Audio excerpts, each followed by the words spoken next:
First of all, Josh, thank you so much for joining us here on Astro Premier League. It's really nice to meet you. Let's talk about your journey from academy. I mean, you were eight, now you're a first team player. What does it mean to you to be a first team player in a club that you essentially grew up in? Yeah, no, it's really incredible to be honest. I feel like it's something which a lot of young people sort of dream of to be able to come through, to be loving the place where you're spending every day, to be enjoying your football, and then obviously to break through into the first team is something which I was dreaming of, and many will dream of, and I think it's something which just really proud. It's really proud, and there's a lot of pride which comes with sort of growing up in a certain place in an environment, and then obviously then going and expressing and showing how hard you've worked at that place, and all the people who've helped you along the way, making them proud is a really special. How did your journey with Fulham start? I mean, you were really young. I'm not sure how much of a say you had in deciding that. And why Fulham as a kid?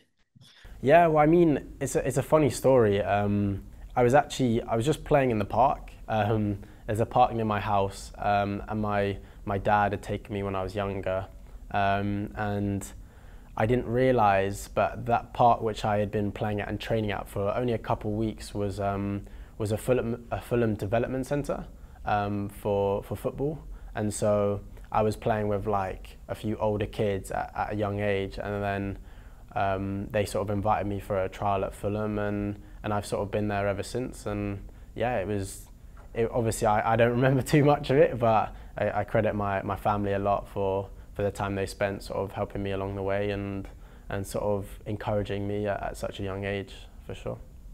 Was that the only trial you've attended at that point? I'm just wondering if there were other like decisions that you had to make at such a young age as well. Yeah, no, I think that was the only sort of like trial. There was obviously along the way you get given sort of like pre-contracts, every couple years, which sort of initiate whether you're staying or not staying at the football club. And obviously I was lucky enough to stay at Fulham the whole way, the whole journey, and I think that's really been important for my development, being in one place and really building that sort of family and connection and community, in one place. So based on what you're saying, I assume you grew up around the area as well, right? Do you feel that added responsibility being the local boy? Yeah, a little bit. I mean, it's probably just an extra bit of pride, really, to be playing at a club which is so close to where I've grown up. It almost feels like it should happen. It's something which you want to happen because it's just around the corner, and it's such a close place, and it's somewhere which holds a special place in my heart. So I think that's just that extra bit of pride, really. Well, you've been one of the young breakout stars this season, and I'm not sure if you expected to have so many minutes, so many starts already this early on in the season. But what do you personally feel that you bring to the side, and what has the manager said about your role this season? Yeah, I think in terms of my role at the start of the season, my main goal for me was sort of just to work as hard as possible, really, to sort of express myself, and to, when given the opportunity, just try and take it, and try and perform, and give everything I can for the team, really. In terms of attributes maybe I bring, I would say I'm quite a tricky player. I'm someone who likes to get on the ball, receive, turn, get the team sort of playing forward, and hopefully also as the games continue, add a few goals and assists to my game as well. But yeah, I'm just really grateful, to be honest, for the opportunities which I've been given this season, and hopefully there's more to come. How far do you think that dream from the England first team is at this point?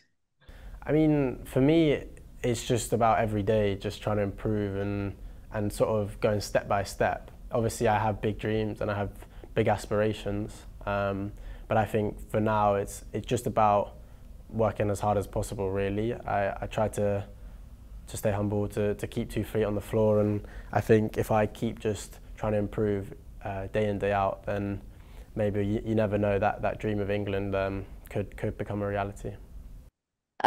There obviously with the hype and all that, how do you handle that pressure? And is it a good or a bad thing? Because I think a lot of fans love obviously being very proud. They love hyping up the young players. But could that be a negative thing as well to some level? I think it's possible for some people.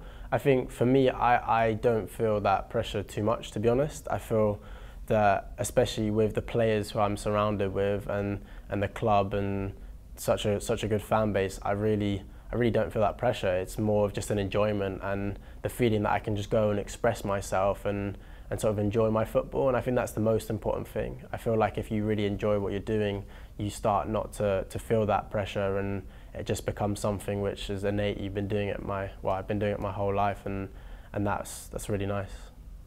You talk about being surrounded by good people. Of course, you've got a good squad around you as well. How is that relationship with someone like Emil Smith Rowe, for example? Of his experience, right, in the Premier League, but also he's technically your competitor as well, kind of eyeing on you and pushing you. Yeah, definitely. I think it's a really good sort of person and challenge to have. I feel like having such a good other person in your position is so important for me. It's really good to be able to push myself, and I feel like we almost push each other to be better. Emil, in terms of like a player, is a really technically gifted player, and I've learned a lot from him just by watching him and asking him and learning from him in training and stuff. And What are the sort of things that you ask him, like that you try to pick up from him? for one, he's definitely a goal scorer, and so I've asked him a lot of technical things about how to finish chances. His weaker foot is very good as well. So just little details which will eventually in the end like improve my game, and obviously I can then bounce off ideas and try to get better and better each day really. Well, I'm curious then, who's been your biggest inspiration growing up? Like, did you look up to any football idols or someone that you had posters on the wall? Yeah, I okay. Well, one special one I sort of looked up to was Tom Kearney, who is still playing at Fulham at the moment. I was a Fulham fan when I was growing up, so that was really cool. And I feel like he's another person who I'm really close with in the team, and again similar position, and therefore I can work ideas off him and really learn from him, as he's such an experienced player and person. In terms of other players, a bit more worldwide, I'd say one who's really exciting for me at the moment is Musiala. I know he's injured at the moment, but he's a really exciting player, and I just love the way he takes the ball and sort of expresses himself, drives the team forward.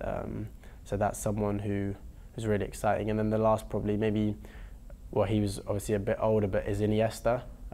He was someone who I definitely looked up to growing up, watched a lot of clips and stuff, and yeah, he was a really exciting midfielder who, again, was probably the heart of that sort of tiki-taka era, and yeah, it was a really good role model for me as well. Yeah, I'm surprised to hear that last one because I'm just thinking about your age as well and how young you are actually. But last season, on a period of time last season, Fulham at one point was sort of almost pushing European spots as well. Was that ever discussed in terms of the goals for this season? Yeah, I mean, I feel like we all have really high aspirations as a football club and as a team, and it's something which we're always pushing for.